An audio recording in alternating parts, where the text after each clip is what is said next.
আমি জানি না আমার মতো কে আছেন, তবে আমার কিছু খেতে মন চাইলে মানে আমার সাথে সাথেই সেই জিনিসটা রেডি করে খেতে হবে। এই যে আমি মাছটা নিয়ে যে কী পরিমাণ যুদ্ধ করছিলাম, আপনারা বিহাইন্ড দ্য সিন দেখলে বুঝতে পারতেন।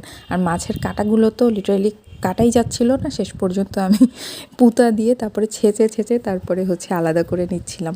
তো যাই হোক, আমি মাছটাকে প্রথমে তেলে নিয়ে গরম পানি দিয়ে একটু ধুয়ে নিয়েছি, আর বেশ কিছুক্ষণ রেখে দিয়েছিলাম আমি গরম পানিতে চুবিয়ে।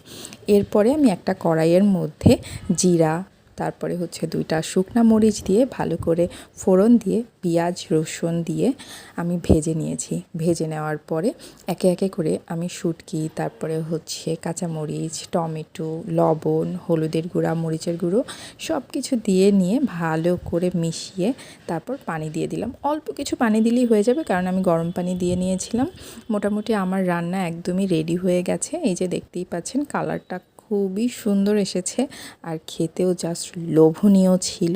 বাসায় আপনারা ট্রাই করে দেখতে পারেন, একদম সহজ।